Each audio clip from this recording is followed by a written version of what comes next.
За трета поредна година хиподрума в село Войнягово посреща едни от най-добрите рисаци на България. С това състезание се даде началото на сезон 2019. Организатори на събитието бяха Българска асоциация за рисисти коне, община Карлово, клуба от село Войнягово и кметството. Адмирации и поздравления за организацията на домакините, които така са постарали невероятно да предоставят на колегите от цяла България едно много добро трасе.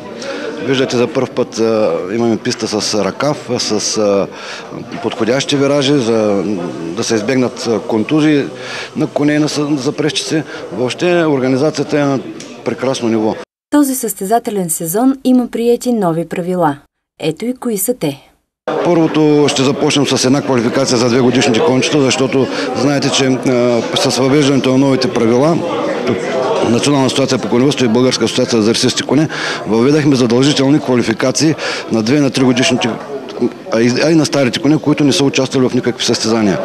2-годишните кончета ще бягат на 1600 метра, трябва да покрият норматив, при тях няма класация, трябва да покрият норматив, да могат вече да... Колко е норматива за 1600 метра на 2-годишните? На 2-годишните кончета 1600 метра, времето е 2.35.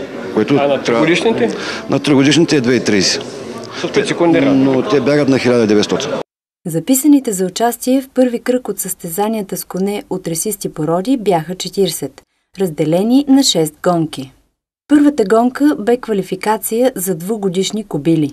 В нея участваха 5 коня и се състезаваха на дистанция 1600 метра. Втората гонка бе приз откриване, над препускване с двуколки на 1900 метра само за 3-годишни коне. Третият старт бе отново квалификация на 1600 метра, но за 2-годишни жребци, а четвъртият приз Карлово на 1900 метра за 4-годишни и по-възрастни коне, родени в България. Пета гонка Купа Войнягово над препускане на 2100 метра за 4-годишни и по-възрастни кобили от породата Тротер Франсе. Последната и най-интересна гонка бе Купа Итали. В нея участие взеха 9 коня, а дистанцията бе 2100 метра. Ето какво сподели победителя от най-оспорваната гара в първия кръг от състезанията за коне от рисисти породи. Така, Тоше, моите адмирации, браво, честно ти казвам, за кой за първен път се доказа. Очакваше ли го това нещо? Последната гара показаха много по-добро време от всички коне останали, всички гари преди 2-30 и едно с 10 секунди. Значи, конете в тая гара, която бяха днеска, последна гара, 9 коня, това са може би най-силните коне на България. За момента. За момента. Значи, в тая гара всеки един кон можеше да бъде на моето място, на първото. Значи, първото място е най-сладко, но то може да бъде утре на някой друг мой колега, защото всеки се труди. Аз съм най-благодарен на колегите ми в тая гара. Пробягахме много честно и чисто. Значи, те са трудили много, така също и аз. Значи, те колко повече се трудят, аз се старая повече от тях, те повече от мене и се получават нещата.